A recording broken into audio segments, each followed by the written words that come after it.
BBC বাংলার অধিবেশন প্রবাহতে আপনাদের স্বাগত। আজ আপনাদের সাথে লন্ডন স্টুডিও থেকে আছি মানসী বড়ুয়া, আর ঢাকায় আমার সাথে থাকছেন আকবর হোসেন।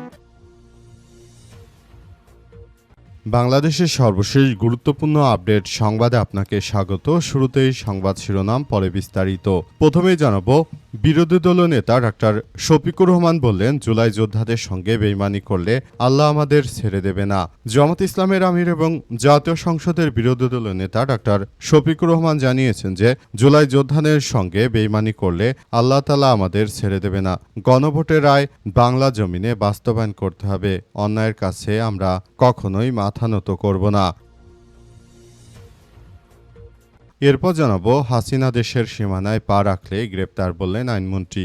ফ্যাসিস্ট শেখ হাসিনা দেশের সীমানার মধ্যে প্রবেশ করলেই তাকে গ্রেপ্তার করা হবে বলে স্পষ্ট জানিয়েছেন আইনমন্ত্রী আসাদুজ্জামান। আজ আইন বিচার ও সংসদ বিষয়ক মন্ত্রণালয়ের সম্মেলন কক্ষে বাংলাদেশ আইনগত সহায়তা অধিদপ্তর বা দুইটি সমঝোতা স্মারক স্বাক্ষর অনুষ্ঠানে সাংবাদিকদের এক প্রশ্নের জবাবে তিনি এমন কথা বলেন। এবারে জানাবো, অপরাধ করলে ডেভিড ইমনের মতো পরিণতি হবে, বললেন চট্টগ্রামের পুলিশের এসপি। চট্টগ্রামের এসপি মাসুদ আলম জানিয়েছেন যে চট্টগ্রামে অপরাধ বা সন্ত্রাসী কার্যক্রমের ঘটনায় কাউকে ছাড় দেওয়া হবে না। যে সন্ত্রাসী কার্যক্রমে জড়াবে তার পরিণতি হবে ডেভিড ইমনের মতো। আজ এসপির কার্যালয় সংবাদ সম্মেলনে তিনি এমন কথা জানিয়েছেন। মাসুদ আলম জানান যে বিদেশে পলাতক শীর্ষ সন্ত্রাসী সাজ্জাদ আলী খান ওরফে বড় সাজ্জাদের বাহিনীর অন্যতম শুটার ছিলেন ডেভিড ইমন এবং তার 3 সহযোগী। তাদের গ্রেপ্তারের মাধ্যমে বাহিনীটির সাংগঠনিক কাঠামোতে বড় ধাক্কা লেগেছে। বড় সাজ্জাদের চেইন এখন ভেঙে গেছে। রায়হান আলম আমাদের নজরদারির বাইরে নয়, সে দেশে আছে। বোরহান নামে আরও একজন সন্ত্রাসীও আমাদের নজরদারিতে রয়েছে। এদিকে গ্যাস সংকটের স্থায়ী সমাধানের দাবিতে সিপিবির মানববন্ধন। শিল্প কলকারখানায় গ্যাসের সরবরাহ নিশ্চিত করা, শিল্প কলকারখানা রক্ষায় গ্যাস সমস্যার স্থায়ী সমাধানের দাবিতে মানববন্ধন করেছে বাংলাদেশ কমিউনিস্ট পার্টি বা সিপিবি। আজ দুপুরে রাজধানীর কারণ বাজারে তিতাস গ্যাস অফিসের সামনে মানববন্ধন করেছেন তারা। এবং সর্বশেষ জানাবো, আর্জেন্টিনায় দাবানল নেভানোর মহড়ায় গিয়ে হেলিকপ্টার বিধ্বস্ত, সব যাত্রী নিহত। আর্জেন্টিনার পশ্চিমাঞ্চলে একটি যাত্রীবাহী বিমান বিধ্বস্ত হওয়ার ঘটনায় 7 জন নিহত হয়েছে। সান হুয়ান প্রদেশে স্থানীয় সময় আজ এটি বিধ্বস্ত হয়। কর্তৃপক্ষ জানায় হেলিকপ্টারটি পাশের প্রদেশের কয়েকদিন ধরে জ্বলতে থাকা দাবানল নিয়ন্ত্রণে সহায়তা করতে যাওয়ার আগে প্রশিক্ষণ মহড়া দিচ্ছিল।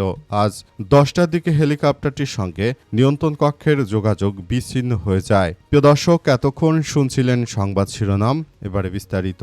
তবে তার আগে বন্ধুরা অনুরোধ থাকবে, এই সংবাদটিতে একটি লাইক দিন। এই চ্যানেলে আপনি নতুন হয়ে থাকলে আমাদের সংবাদটি দেখতে দেখতে চ্যানেলটি সাবস্ক্রাইব করে রাখুন। কমেন্ট করে বন্ধুরা আপনার মূল্যবান মতামত জানিয়ে দিন আপনি বিশ্বের কোন দেশ থেকে বা বাংলাদেশের কোন স্থান থেকে আমাদের সংবাদটি দেখছেন এবং শুনছেন। আর বন্ধুরা, সংবাদটি আপনার সোশ্যাল মিডিয়া ফেসবুকে শেয়ার করে বন্ধুদেরও দেখার সুযোগ করে দিন। গাজা যুদ্ধে আপনি যদি নিরীহ ফিলিস্তিনিদের ভালোবেসে থাকেন বন্ধুরা, কমেন্টে ইয়েস লিখে পুরো বিশ্ববাসীকে আমাদের এই তাজা আপডেটটি দেখার সুযোগ করে দিন। এবারে বিস্তারিত। গ্যাস সংকটের স্থায়ী সমাধানের দাবিতে সিপিবির মানববন্ধন। শিল্প কলকারখানা রক্ষায় গ্যাস সমস্যার স্থায়ী সমাধানের দাবিতে মানববন্ধন করেছে বাংলাদেশ কমিউনিস্ট পার্টি। আজ দুপুরে রাজধানীর কারণ বাজারে তিতাস গ্যাস অফিসের সামনে মানববন্ধন করেছে তারা। এ সময় তারা বিভিন্ন প্ল্যাকার্ড পরামর্শ প্রদর্শন করেছেন এবং সেখানে লেখা আছে, গ্যাস চুরি ও অব্যবস্থাপনা দূর করো এবং মানব সম্পদ সিলিন্ডার সঠিক ওজন ও ন্যায্য মূল্যে গ্যাস দাও।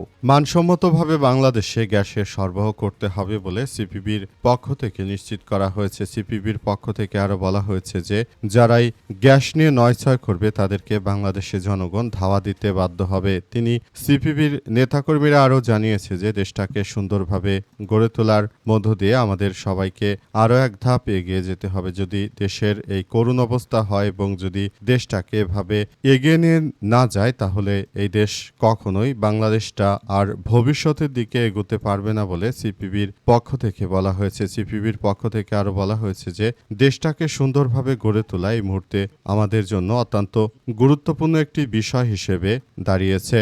আমরা মনে করি বর্তমান সরকার ক্ষমতায় আসার পর থেকেই বাংলাদেশে যথাযথভাবে জ্বালানি সরবরাহ করতে পারছে না এবং এটি না করার মধ্য দিয়ে তারা মূলত দেশটাকে একটি ধ্বংসস্তূপে পরিণত করছে। তারা যদি রাষ্ট্রটিকে এভাবে কার্যক্রমের দিকে তারা ঠেলে দেয় তাহলে এই রাষ্ট্র কখনোই আর ঘুরে দাঁড়াতে পারবে না। যদি শিল্প কলকারখানায় যথাযথভাবে সরকার গ্যাসে সরবরাহ করতে না পারে, সেখানে যদি ব্যর্থ হয় তাহলে এই রাষ্ট্রে এখন আর কোনো কিছুই আসলে পাওয়া যাবে না। তারা পুরোপুরি যে ব্যর্থতার প্রমাণ দিয়েছে সেটি আবারও সামনে এসেছে। তাই বলতে চাই বর্তমান বিএনপি সরকারের বিরুদ্ধে সবাইকে জোরে সোরে সজাগ দৃষ্টি রাখতে হবে এবং একটি সুন্দর ও সমৃদ্ধির একটি রাষ্ট্র কাঠামো আমাদের সবাইকে গড়ে তুলতে হবে বলে উল্লেখ করা হয়েছে, যাতে করে ভবিষ্যতে আমরা সুন্দর ও সমৃদ্ধির একটি রাষ্ট্র কাঠামো আমরা গড়ে তুলতে পারি। শেখ হাসিনা দেশের সীমানায় পা রাখলে গ্রেপ্তার বললেন আইনমন্ত্রী। আইনমন্ত্রী আছাদুজ্জামান জানিয়েছেন যে স্বৈরাচার পালিয়ে যাওয়ার পর দেশটাকে আবার একটি ধ্বংসস্তূপে পরিণত করার জন্য যে অপচেষ্টা করছে সেটা থেকে অবশ্যই বাংলাদেশে সবাইকে বেরিয়ে আসতে হবে। তিনি বলেন যে স্বৈরাচার শেখ হাসিনা যে দেশে আসার জন্য তর্জন গর্জন দিচ্ছে অবস্থায় এই স্বৈরাচার শেখ হাসিনাকে যদি তিনি দেশের বুকে ফেরত আসেন তাহলে অবশ্যই তাকে সীমান্ত এলাকাতেই আমাদেরকে আটক করতে হবে বলে জানিয়েছেন তিনি আরও জানান যে দেশটাকে সুন্দরভাবে গড়ে তোলার মধ্য দিয়ে আমাদের সবাইকে এগিয়ে আসতে হবে। পুরো বাংলাদেশটাকে একটি সুন্দর ও সমৃদ্ধির একটি রাষ্ট্র কাঠামো হিসেবে আমাদের গড়ে তোলার আর কোনো বিকল্প নেই বলে জানান তিনি। বাংলাদেশটাকে সুন্দরভাবে গড়ে তোলার মধ্য দিয়ে আমাদের স্বৈরাচারের পতনকে আরও ত্বরান্বিত করতে হবে। যদি যেভাবে হাঁকডাক দিচ্ছে শেখ হাসিনা যদি দেশে ভুলেও পা রাখে তাহলে সঙ্গে সঙ্গে তাকে গ্রেপ্তার করা হবে বলে জানিয়েছেন তিনি আরও জানান দেশটাকে মগের মুল্লুক পেয়েছে হাসিনা, যে চাইলেই দেশের অভ্যন্তরে ঢুকে পড়বে, এটি আসলে কোনোভাবেই হতে দেওয়া হবে না। যদি এই ধরনের কার্যক্রম শেখ হাসিনা করতে থাকে তাহলে ভবিষ্যতে তার জন্য আরও কঠোর আইনগত ব্যবস্থা গ্রহণ করা হবে। আর সে একজন যেহেতু পলাতক এবং দোষী সাব্যস্ত ব্যক্তি, সুতরাং এই মুহূর্তে তার দেশে ফেরত আসার কোনো সুযোগ নেই। যদি তিনি কোনোভাবে রাষ্ট্রের সীমান্ত এলাকায় এসে তারপর তিনি যদি সীমান্তে পা রাখেন সঙ্গে সঙ্গে তাকে আটক করা হবে বলে জানানো হয়েছে।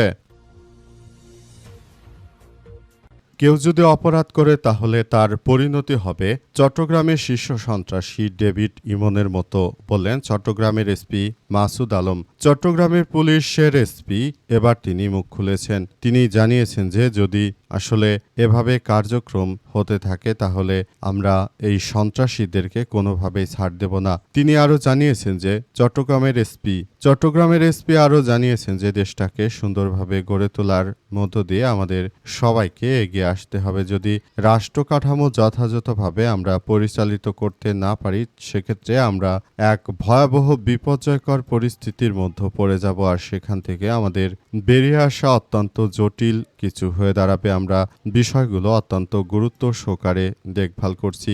যদি রাষ্ট্র কাঠামো যথাযথভাবে আমরা এগিয়ে নিতে না পারি সেক্ষেত্রে আমাদের সবাইকে আরও এক ভয়াবহ বিপর্যয়কর পরিস্থিতির মধ্যে পড়ে যেতে হবে। কারণ চট্টগ্রামে যেভাবে শীর্ষ সন্ত্রাসীরা তারা এই অপরাধগুলো করছিল সেই অপরাধগুলো আসলে আমাদের সবার জন্য খুবই এক ভয়াবহ বিপর্যয়কর পরিস্থিতির সৃষ্টি হচ্ছে। আমরা পুরো দেশটাকে একটি সন্ত্রাসের অভয়ারণ্যে পরিণত হতে দিতে পারি না আমাদের। তাই যার যার জায়গা থেকে এই পরিস্থিতিতে সবাইকে ঘুরে দাঁড়াতে হবে। যদি চট্টগ্রামের মতো ঘটনা পুরো বাংলাদেশে হতে থাকে তাহলে সেক্ষেত্রে আমাদের বাংলাদেশের অবস্থা খুবই শোচনীয় পর্যায়ে দাঁড়াবে। তাই আমরা যে কোনো পলাতক সন্ত্রাসীদের ব্যাপারে সর্বোচ্চভাবে কার্যক্রম চালিয়ে যাচ্ছি যাতে করে ভবিষ্যতে কেউ আর এই ধরনের কোনো সন্ত্রাসবাদ সৃষ্টি করতে না পারে।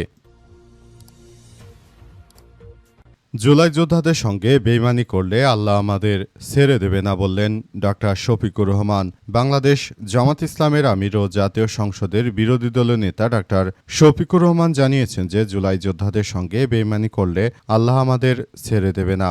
গণভোটের রায় বাংলার জমিনে বাস্তবায়ন করতে হবে। অন্যায়ের কাছে আমরা কখনোই মাথা নত করব না আজ।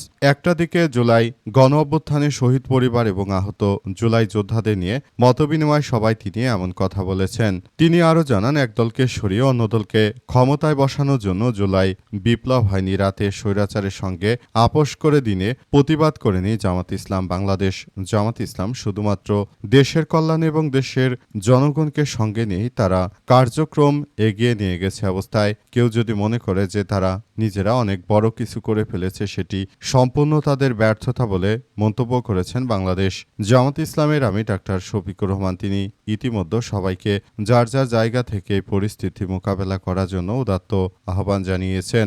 ডাক্তার শফিকুর রহমান জানিয়েছেন যে দেশটাকে সুন্দরভাবে গড়ে তোলাই আমাদের একমাত্র দায়িত্ব। তবে দেশটাকে এখন যেভাবে অকার্যকর করে দেওয়ার প্রচেষ্টা করা হচ্ছে, বিএনপি যেভাবে দেশের প্রতিটি সেক্টরকে ধ্বংস করে দিচ্ছে, এটা আসলে কোনোভাবেই গ্রহণযোগ্য হতে পারে না। দেশটাকে আমরা আবারও সুন্দরভাবে গড়ে তুলব। এই অবস্থায় বাংলাদেশটাকে একটি সুন্দর সমৃদ্ধির একটি রাষ্ট্র কাঠামো হিসেবে গড়ে তোলা এই মুহূর্তে আমাদের জন্য সবথেকে বড় দায়িত্ব বলে জানান তিনি। তিনি আরও জানিয়েছেন যে আগামীতে যে কোনো স্বৈরাচার সরকারের বিরুদ্ধে আমরা মাঠে নেমে তারপর পুরোদমে আমাদের কার্যক্রম অব্যাহত রাখব। এ অবস্থায় কেউ যেন আমাদেরকে আর এই ধরনের সন্ত্রাসী কার্যক্রমের সঙ্গে যুক্ত করতে না পারে, সেজন্য আমাদের সবাইকে একযোগে কার্যক্রম চালিয়ে যেতে হবে বলে জানান তিনি।